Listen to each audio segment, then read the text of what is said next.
What's up, everyone? My name is Seth Sandoval, I'm Austin Hiller. and you're listening to the Hospitality Hoot, where we talk about what it takes to succeed in the restaurant industry in today's climate. Today, we find out what's the Hoot with Gen Z. All right, let's get into it. Gen Z, yeah. Who are they? What are they about? We hear a lot of stereotypes about them, but fact of the matter is they're up and coming, and they are controlling the market in the food and beverage industry. They have huge buying power right now, and they're taking over. So, and many of them are becoming legal drinking age. Yeah. So the majority of them. Yeah, I think the average age right now is 19 to 23 years old. Yep. I just thought about this right now, but imagine all the people that turned 21 in during the pandemic, during shutdown, and they weren't able to go out and have their first drink at a bar. Sucks. Yeah, we're gonna have a bunch of noobs out there. Yeah, not knowing how to control their liquor and all that good stuff. Yeah, it'll be fun. Hey, but you know what? That's what it's all about. I think you and I were both there at one point. Mm-hmm. Great. Yeah, not a time to be turning 21. So sorry to all you Gen Zers out there. What a bummer. It's all right. I've had the worst birthdays. So yeah, do you know anyone who's Gen Z? I know some people through work, but not personally. I don't think I've became friends or just met anybody in that age group. I think it's somebody born between mid 1990s and mid 2010. Their ages from 19 to 23 right now. Mm-hmm. I know a lot of people through work, but not personal, good close friends at that age. Yeah. My girlfriend's. Yeah, I'm 31 right now, so it's not like that big off. But you weren't hanging out at high schools when you were 26 years old. Yeah, I guess not. My girlfriend's little brother I think he's 21 now. Really smart kid, but definitely very Gen Z, very stereotypically Gen Z. Very smart kid though. Yeah. Well, everything's at the power of your fingertips, man. Yeah. He actually works in a restaurant too. Oh, does he? Yeah, he's a busser. Yeah.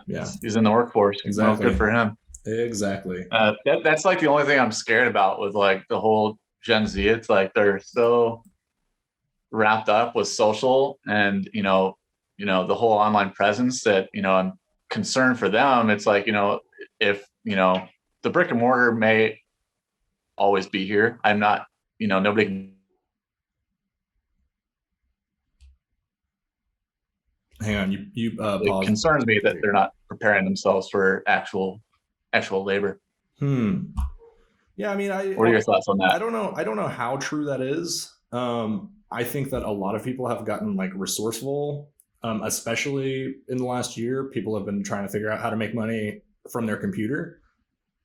Especially if it's your first time getting into the workforce. If you just graduated high school, a lot of colleges were having online classes, and I think that people were actually not into that. I know for sure if I was going to school and it was all online classes, I would drop out. I'd fail. Yeah, there's no way. Yeah. There's no way I could do that. I would absolutely fail. So I think the face-to-face thing isn't going away, and I think maybe these people who have been raised on it for the majority of their lives, they might be a little bit tired of it. Maybe are looking forward to more face-to-face interactions and stuff like that. And I think they are saying that's something that they do look for when they're going out to eat. There's some stats out there that are talking about what they look for when they go out and dine. And I think one of the stereotypes I may have just said was they actually want that face to face with when they go out to eat, and they want that experience.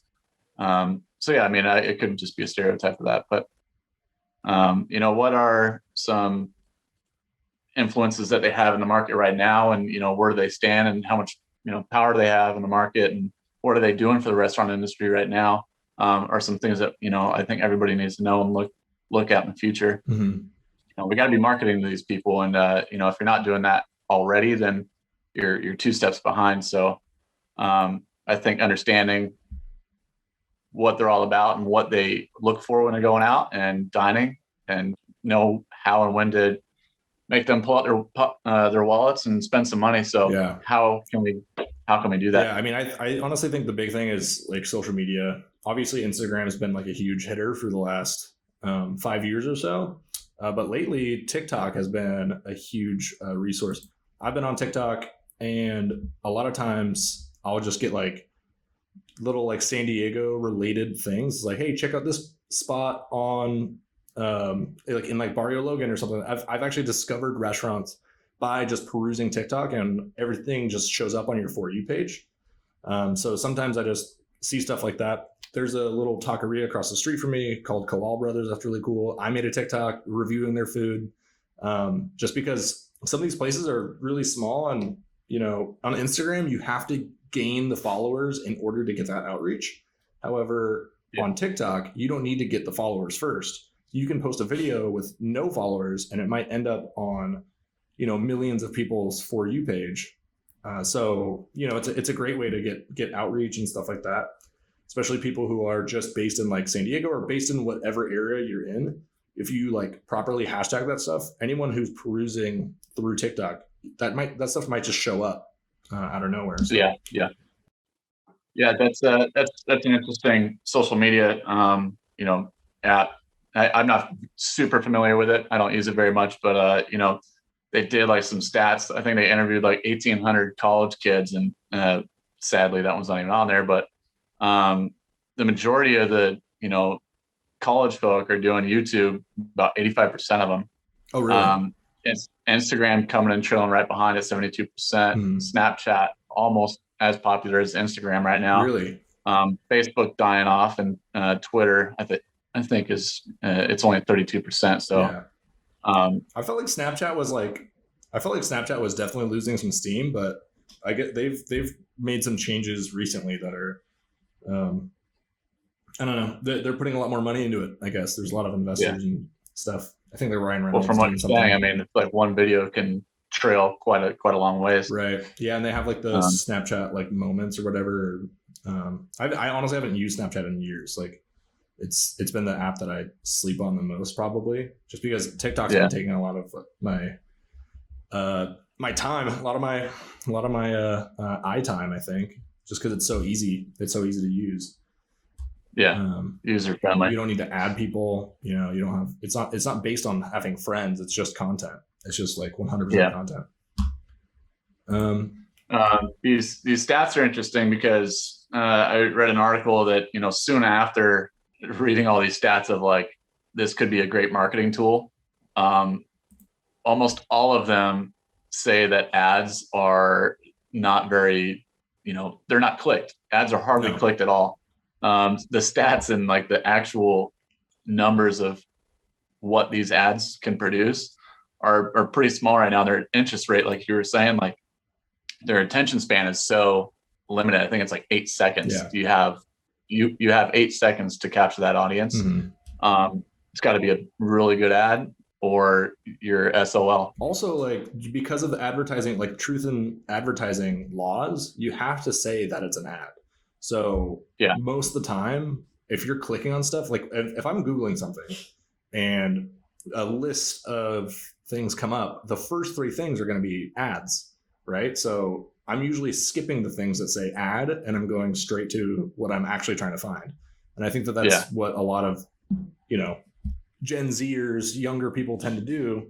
You see the ad, you're like, well, I don't want to click that. Like, I don't know. It seems kind of suspicious or whatever. Yeah, it just seems fake. It doesn't seem genuine. Yeah, it's a lot better, I think, to try to use more organic outreach with these sort of things. Ads are still important for certain aspects of things. You need to get yourself out there. Absolutely. The more people see your brand and see that you're there, you just have that space in somebody's brain. But I think organic outreach is way more valuable than that. Yeah, I agree. That also has to do with like getting people to kind of advertise for you. If you're a restaurant and you have like either if you have like a food trend, like over at Craft and Commerce, they have the bone luge. So anybody that orders the bone marrow, you can get like a mezcal shot luged into your mouth, and everybody loves to like Instagram it, put it on their stories, they tag it. Some places have a wall that you can take pictures in front of like a mural or something like that. That's that kind of like organic, like free advertising thing that happens a lot. I know of, that one's pretty cool. I do like the idea of like you have to have something like Instagrammable, like right. You have to have that presence at your place, because people want to share, they want to kind of brag, and they want the clout, to take that picture and post it, right. Just show off all their friends and family of where they went. It's a cool new spot that opened up, and and it's a lot of this stuff is such a minimal investment. Like I think you and I were talking a little bit ago about like the angel wings on the side of the wall, right. Some paint, man, some paint and an artist, get it up there. Like it could cost people will be taking photos all day long. Just a few $100 to get that done. Like even if you were going to get it done yourself, or you might even be able to like reach out to your staff. Like maybe you have a host that's super good at art, and you don't know, and that's just like their side thing. You could. It's funny you say host. I always feel like the hosts are the most creative and artistic. The hosts are always like I used to have this host that like I found out she had like 17,000 Instagram followers, and I was like, why are you just at the front door? Like you could be doing our social media management, but like that's the kind of thing like you bring it up to the owner and they're like, well, I don't really see the value in that. Like people that are, I think anyone really over 30, like unless you've been really looking into this, most people over 30 don't really care. They're like, well, no, I'd rather just go in person, check it out. I'd rather like go sit down, have dinner, see if it's good, and then make my decision after that. Whereas a lot of decisions are made before people even leave the door nowadays, Yeah. So it's funny you mentioned the 30-year-olds. It's like they're saying by 2030, the Gen Z will control about 30% of the actual dining population. And they'll have an estimated 143 billion in spending power. Jeez. So a ton of money that's just floating around waiting to be spent at, establishments. And I think right now, especially, it's like coming out of this pandemic, it's going to be booming. The restaurant industry is going to be booming soon. Everybody, including myself, we're just itching to get out and, go dine again. Like the simple things in life you start to miss, Yeah. But yeah, there's a lot of money to be had, and how we're targeting that is changing. They did that survey with those college kids, 1,800 college kids. Nearly half reported that they go and spend $10 to $20 on a meal, and only 15% spend 20 or more, which is a little bit concerning. But I think that plays into like the fast casual comfort food that's going to be, that I think is already trending. Yeah, totally. So to get those margins at that price point, comfort food's going to be the way to go if they're only spending $10 to $20. Yeah. Pretty minimal amount of spending on I think like the fine dining thing is like kind of going out of style. And I think it's going to stick around for, the people that want that. But our boomers. Yeah. Boomers need it. But it's definitely like an older crowd kind of thing. I don't think there's really any point. I'm on the fence because I know how quickly, like even the millennials and the Gen Zs are so quickly adaptable to like just something different, something new. And what's trending now, it's like it could be completely opposite tomorrow. And it's, maybe our Gen Zs will be like, you know what, I want to get dressed up and like walk a red carpet into a fancy restaurant. Like that could happen before we know it. Yeah. Because they are very, they're easily influenced, I think, and us too. I think every generation is easily going to influence. I mean, it depends on like the culture that you're in, I guess. Like, what city are you from? The demographic is going to play a big part, and all that. Me and my girlfriend, we like to dress up. My girlfriend likes. She's really into vintage stuff. I like to look nice when I go out, and in Santa Cruz, which is like a very small town, and especially like a surfer town, everyone walks around wearing sandals and stuff like that and smoking weed. When you dress up, people are like, "Who are you? Like, Yeah. you think you're better than me? What's You're going not. on?" Yeah, you're not a local. Yeah, one time I was Stick like, out like a sore thumb. I was bartending on New Year's Eve and I was wearing a bow tie, and some guy's like, "Why are you wearing a bow tie?" And I was like, "It's New Year's Eve. Like, what are you talking about?" He's like, Yeah, "Take that yeah, off. Like, what are you doing?" I was like you kind of get like shunned for it, like for wanting to look good. So, yeah. Right. whereas in San Diego, You got a like, picture of that. You ought to post it. yeah, like I guess really like any city, but in San Diego, I feel like people really do brunch out here. Like you can go Yeah, brunch is when huge, you go to especially Little in San Italy Diego. and you're It's waiting in everywhere. line for morning glory, like you want to have the best outfit, and like Yeah. people are trying to look their best and be seen, be Well, because perceived. they're planning on taking pictures. Exactly. It's the marketing. It's a free marketing. If you have a beautiful establishment like that place, it's like the photos are going to be flooding in. Yeah. And gives people a reason to dress up and get out and do it. Right. And they have a ton of money to spend on set pieces and stuff like that. Like everywhere you Yeah. look is something like awesome to look at. The food is very visual.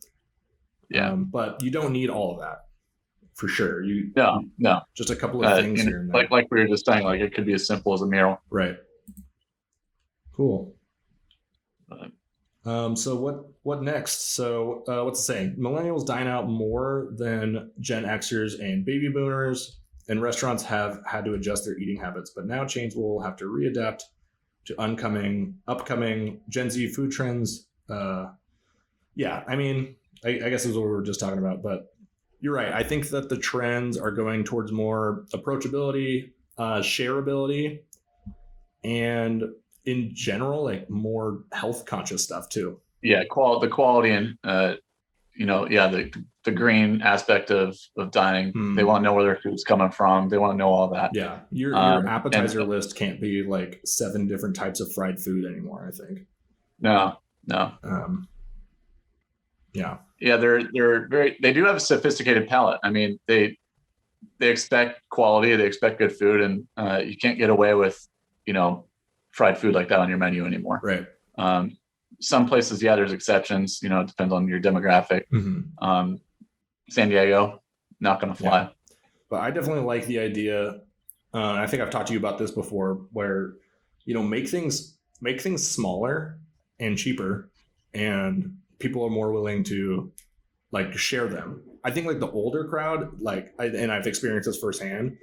You get an older crowd in, and you're like charging $9 for an appetizer, which is really cheap nowadays, and they get it, and it's like 5 wings, or it's just this little like tiny plate, and they're like, "What? Like you're gypping me?" I'm like, "No, I'm actually saving you money because the portion you want is going to cost $20." So yeah, I'm trying to give you smaller portions, like, and then people leave with smaller checks. Yep. And I think that's a little bit counterintuitive for, say, like a business owner or like a server. Like, no, I want people to have bigger checks, but people are going to spend more time in your restaurant if it doesn't add up so quickly, I think. And then that's how you get more people in the door, because they're like, oh, hey, like people are going to invite their friends, come to this place. Yeah, I mean that's the end game. It's like we need people to come in the door. Yeah. And if that comes to just a more approachable price, I mean, we saw it was what, $10 to $20 the majority of these guys are spending. Mm-hmm. We gotta be able to offer something like that to get them to come in the door. Yeah. And they're going to be checking online to make sure that the prices match up with what is in their budget. Right. And then how you get them from there once they're indoors, keep the drinks are coming, the food's coming. Mm-hmm. They order more than one appetizer, sharing it all, goes quick. And before you know it, we kind of reeled them in and spent a little bit more than they anticipated. And that's how you definitely create like an ambiance in your restaurant as well. Yeah. It's the whole social aspect of like being around people that are having fun is more fun. Yeah. Even if you're not hanging out with them. The lighting, it's just friends. Yeah. It's all that all contributes to the general experience that people are having in your restaurant. Because when they go, it's not just about the food or the drink. It's about the atmosphere. Did they leave feeling better than when they came in? Yeah. And that's and what are you doing to go above and beyond? yeah, it's a really like visceral experience, more so than just this online Zoom classes and stuff like that. Everything's this like distance learning kind of thing, and I think it's exhausting, to be honest. There's a Yeah. place for it, but I think the joys of being in social groups is really going to pay off and bring a lot more groups in, especially as things open up, people get vaccinated. There's already like new rules coming out about your vaccinated groups and how large your group can be, as long as like 50% of them are vaccinated or something like that. You can be in a bigger group. I have to look at the details of it, but yeah, man, it's really exciting. I think it's going to be like the Roaring '20s again, where people are just like stoked to be hanging out. Yeah, no joke. I read an article about how actually impactful COVID has been in the restaurant industry. 2008, obviously, the pretty horrific recession for us. I think it hit more of the real estate, but in general, that only played for like 6 months. It was 1/3 of what we did in 1 week of the impact of like revenue and stock that it affected the restaurant industry. Yeah. 1/3 in just 7 days, which is insane. So looking forward to getting people back out there and actually spending some money in the restaurant industry. It's going to be here before we know it, for sure. Yeah. So recapping, how do we capture our audience? I think social media is huge, like we covered. A lot of these guys are doing YouTube. Instagram is still really popular. Snapchat's a big one, and TikTok. Those sources are going to be huge to get some advertisement out there, genuine advertisement, not repetitive, phony, fake stuff. They could see right through that, and they have they're smart. That you can find out in the click of a button whether that ad is actually being genuine. Right. You can say you're the best restaurant in all of San Diego on your ad, but when they go on Google you and actually look you up, and if you're not that's just not going to be playing well. Right. But I think the social media is going to be huge to capture this audience. We know their buying power. We know that they're coming in hot. Yeah, 143 billion dollars in spending power for the Gen Z demographic. Yeah, that's so big of a number, like I can't even really perceive it. But yeah, and is that nationwide or? I think it's nationwide. Yeah. We can link the source in the video. Yeah. Yeah, it's hard. I mean, honestly, the thing that I picture when I picture like places kind of catering towards the younger generation is like like a college bar where it's just always packed. There's always there's kind of trashy drinks. It's like kind of those like party spots. It's what I picture, and it makes me cringe a little bit, but I know for a fact that when you have a place that isn't like that, when you have a place that has like, say, like better cocktails, or you offer like whiskey flights, or there's more of an educational thing about it, and there's like a value add concept to it, then I've run into tons of young people, 21, like in their first year of drinking, that are interested, and they don't fit in with that kind of party crowd, and they want like more information, and they want more. Yeah, they were saying that they want that face-to-face experience, whether the stereotype is that they're all digital, they're all face down on the cell phones, but the reality is that they're actually seeking that. They're looking for that one-on-one face-to-face interaction when they're going out to dine, and I think that's fantastic. So there's kind of there's an aspect where you can do you have one demographic of Gen Z that's may want to just rage and party because they're these college people, and they need that. They're living on a budget, and they don't have much to spend anyway, and they need those $2 PBR nights. Whether the other side may be a little bit more I guess more established, whether it's their own income or their folks' income, however they're getting that money, but they have good taste, and they want that interaction. Instead of doing a $2 PBR night, you could do a $5 martini night, and then have these cool martinis, and not just like cold vodka martinis. Have like a vermouth sherry blend, and make it like a smaller martini, like kind of like bite size, and kind of like influence the culture that way. I think I think that's hey, you're my beverage guy. Like yeah. I'll leave that one up to you. Right. But I mean, even Jay and Tony's they just started a happy hour, and they do a teeny martini, and it's like a half or like third size martini, and it's $2.69. So you said half, so it'd be like an ounce. It's like a half. I think it's like a half martini or like a third. It's kind of it's just small. It comes in like a little like glass. But like, dude, you can crush 5 of those things. Spend like $12. I think not a bad gig. No, I don't think it's bad at all. I think that's really cool. And that's something that like CH does with their happy hours. Even though they're expensive spots at night, when you go for happy hour, you get a much smaller portion, but you're paying a much smaller portion as well. You're paying like $6-7, which is honestly what I want a happy hour to be. I want to use $20, get a drink, get a bite, give a good tip, and get out. Yep. Yeah, if you can do that all under $20, then that's a good deal. Yeah. And what do you think are kind of like best practices in terms of like hiring and staffing and training Gen Zers, because they do make up a large proportion of your hosts, your bussers, your barbacks, and some of them even like I've seen 19-year-olds be servers like really quickly. Yeah.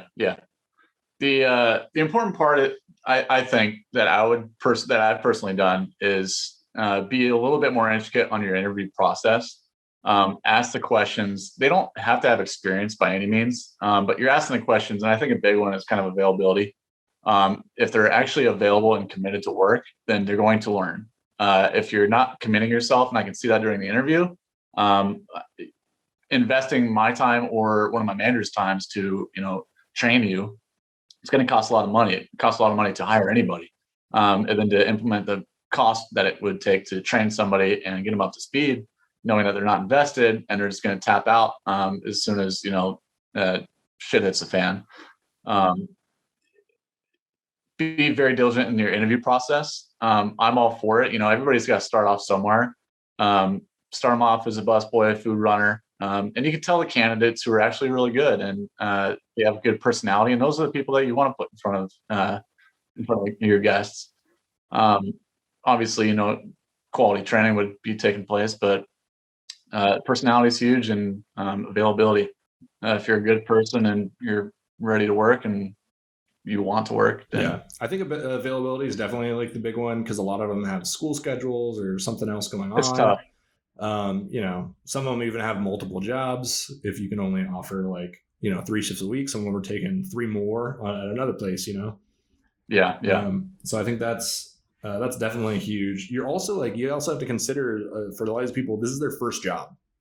Yeah. So you kind of have to take the responsibility of training a work ethic into these. You're molding this generation, really. Yeah, exactly. So I think it's important to have, one person, a person that's dedicated to training new hires, especially if you're a bigger restaurant and you need someone on the floor, you need someone doing admin, you need someone obviously running the bar. You should have somebody that's kind of holding the hand of the newer people, and set the expectations extremely clear. For I sure. had a manager I used to work with who would get red in the face and super pissed at these kids who couldn't they were bad at organizing their schedules, and they would just request stuff off and then be like, well, if I can't get it off, then I can't come in, And it's okay, we'll get it covered. And if you don't get it covered, you have to face the consequences of that. Like that's just how it works. And if you don't put a schedule request off soon enough, if you don't do it like within 2 weeks of the date, well then you're SOL, man. Like, you know, figure it out. You got to figure it out on your own. Sometimes they're like, well, I don't know. You just like figure that out. It's like, no. this all too often that's happened. And it's something that everybody deals with. I still dealt with it in the past. No matter the system in place that you have, people are going to put you in that position. Yeah. And my answer is exactly how you said. It's like, you know, you're responsible for your own shifts. If you don't get it, I think I did a 2-week time request off advance. If they don't have that in, and that's still not a guaranteed, and it's on that letter and they sign it saying that this isn't guaranteed time off, it's just a request. Right. We all got to hold them accountable. We got to hold everybody accountable to the same standard. Yeah. I know I was, you know, I faced consequences when I didn't show up to work. You know, right. It's like you have to pay the price. Yeah. You have to be a value to the workplace. Yeah. It was definitely the first thing I got chewed out for at a restaurant. Yeah. Attendance is huge. I mean, if you don't show up to your shift, or even if you're 10 minutes late, I mean, it's when you structure the scheduling for a workplace, especially at the front of house restaurant, if somebody's 10 minutes late, it's like that person is now rolling into their like overtime or 30-minute break, because I'm only going to schedule my servers 5 hours and 59 minutes. Right. And if they're not out, then now they have to take a break. Right. And now I'm paying them 30 minutes for free. So if somebody's just 10, 15 minutes late consistently, it's like that's just going to bleed your restaurant of any profit. Yeah. That's a big deal. Although, I mean, I know a lot of like bar people we all like to work longer shifts. Yeah. Especially the adults who've been doing it for a while. They're like, sure, I'm cool with a break. Fine. But honestly, if I'm taking a break, I'm going to work 2 more hours, or I'm going to work like up to 9 hours. Like I'm going to work as long as I need to. And sometimes that's what's necessary. You know, you have these places that open at like 5, you know, around that time, and then they close at midnight. Well, that's 7 hours of actually being open, but you need to be there an hour early to open, and you need to be there an hour later to close. And that's on a tight schedule. So it's like, what do you do? And that's cranking. Yeah. So like, do you have a swing shift? Do you have 2 people working? Both of them work 6 hours and have it like 2 in the middle? Or I'd probably do 2 shifts on a schedule like that. Realistically, yeah. But then you're like, oh, we want to open for lunch now. It's like, okay, well now we need to have 3 or 4 shifts to kind of stagger throughout the day. So it does get kind of, but I think we're getting off track here. But what do you think about like retaining staff? Like, especially with like, since we're on the subject of Gen Z, how do you retain a younger staff? How do you keep them motivated is, I think, the question that every restaurant needs. Yeah. How are you motivating your teams? And, you know, what are you putting in place that makes them want to come to work? All too often, you know, they say, well, you know, we're giving you a paycheck. Yeah. These guys can go out in a job literally anywhere else. If they're investing their time, their energy, and their efforts to put in the work and do the best job that they possibly can, they're going above and beyond. That means you need to go above and beyond as an employer. Yeah. Or as a restaurant owner or manager. Right. I always hold, you know, my managers to a standard of, you know, reward the staff when they do something out of the ordinary. It's like, if you're, say you're a food runner and the dish pit goes down, like, and you just jump back there and start doing dish if somebody didn't show up, or anybody really that doesn't have that job, you're going to get you're going to get, you know, noticed and rewarded for that, whether it's maybe like a gift card, you know, just more shifts. Really, it's like you're getting on the good side of the management. And you'll end up getting, you know, better shifts and all that good stuff. Hate to say it, but that same food runner was late last week, so I had it out for him. Which one? I said, yeah, but that same food runner that jumped behind the dish pit was late last week, so I kind of have it out for him. So I don't really want to reward him. Now they just break even. Yeah. No, I think just motivation and rewarding, and actually noticing their work and their efforts, and you know, just telling them a good job. Point that you touched on very briefly, I absolutely agree with, which is What are you offering besides a paycheck? Yeah. That matters a lot. And sometimes, I've heard this out of other managers' mouth, where they'll say something like, well, it's a job. You get a job out of it. And it's like, well, Yeah. dude, people have options. Okay, so A one, lot of them. like this restaurant isn't the center of anyone's world except for Mhm. maybe yours and maybe the owners.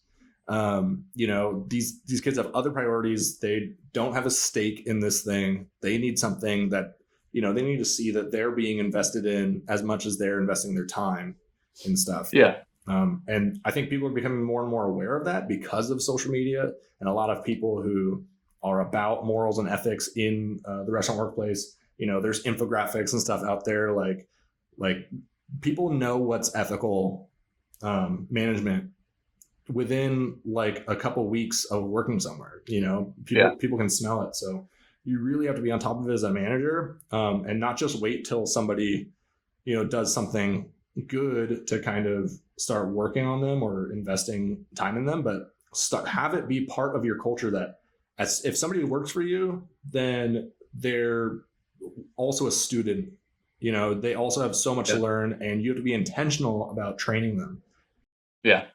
Everything needs to be done with intent. I like that word, especially when it comes to management. Right. Everything that you do, especially with the Gen Zs, because you're, like we said, it's like we're essentially molding these people. Everything you do and every day that you manage needs to be done with intent, and like diligency, and consistency, and having the systems in place to reward your team. Right. I think I did. Like there's so many different options that we can do. I guess we can maybe do that on another video of some ways that we can incentivize our peers, and our staff. But there's so much that you can do. And, like you said, you want to retain these tenured staff because guests like that. Guests like to come in and have that server that's been there since, the beginning of time. Right. Because they build that bond, and that's essentially that server is bringing in that customer. You could have, terrible service every other time, but they come in just for that person. Right. That's already a win for you. Yeah. So if you lose that person only because you didn't incentivize them or, recognize their hard work in any way, then you lost that customer as well. And, they build a rapport with all these guests coming in, and they're not the only ones. So and it's expensive to replace a team member. So and if you lose them, then you got to retrain.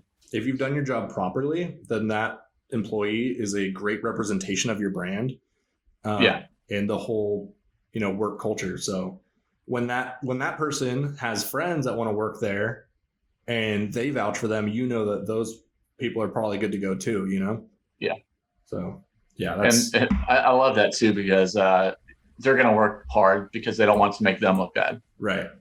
So I come into that situation a lot where I'll always hire friends, especially like the college students. They'll recommend their friend. They're good for it. They're hardworking. They're coming in like, well, I don't want to make you look bad, so I'm going to bust my ass every day. Yeah. So I'm always for that. I think it works. It works a lot for like those kind of support staff roles, or those kind of smaller roles. In terms of like hiring for more important roles, I think it's better to kind of outsource. Not outsource in terms of like getting someone else to do the hiring for you, or just trying to find the best candidate, regardless of who they know. Because then you just creep into bounds of nepotism. But I think that when you're hiring, when you need a position to fill, you're like, hey, I need a busser by like next weekend. The best is always to go through friends. Yeah. It's quick, and I guess it is a double-edged sword, because if one person wants the day off, you can guarantee that the rest of his friends are going to be asking for the same day off. Right. And I do see that pretty consistently, but or come in to see them on their day off, and it's like, oh, dude, are you just hanging out this whole time, or not on my watch? Yeah, so it's important to mitigate those things and be on top of it. I think you just have to understand that, though, as a manager. But for sure, people love. I mean, I make all my friends through work, and I think it is a good thing to have people like love to come in and see each other, and hopefully it doesn't ever lead to drama Yeah. It's hard to control, but when you have a healthy work environment like that, it's awesome. There's nothing better. Yep. Build a good work culture, and Sweet. yeah. Any last thoughts or closing notes here? Yeah, no, do whatever you can to capture Gen Z's money. But what's funny is like the stats and like the money that they're showing, like they're willing to spend. I think they interviewed only the college kids. Right.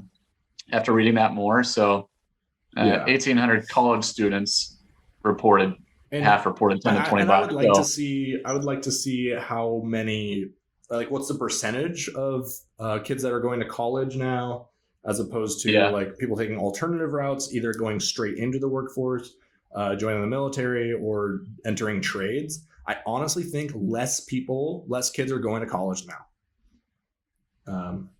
It's I feel like all I see is college stuff on social media. Really? Especially that generation. Mm-hmm. But I do think that it's slowly becoming not as utilized as it used to be. Well, it's becoming extremely expensive, and the returns on your investment are diminishing. Yeah, they're pretty poor. I mean, unless you're going to be, going into the medical field or something like that, or a super special trade. Going to college for hospitality, I think, I don't want to offend anybody, but I think could be a waste of money. Yeah, you could be getting a lot of experience during the time you're in school, right?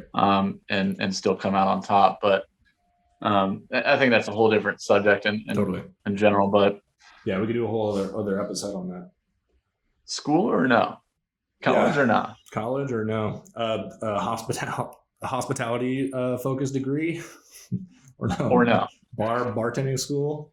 Yeah, that might be a good subject. Good subject to talk about. All right, great. For sure. That was the Hoot, guys, on Gen Z. Thanks for listening. Please tune into our next episode. Subscribe, like, share with us with your friends. Do all that stuff. We appreciate you listening this far. So thanks a lot. We'll see you next time. Here's all you Gen Zers out there. Thanks for listening. Absolutely. Cheers.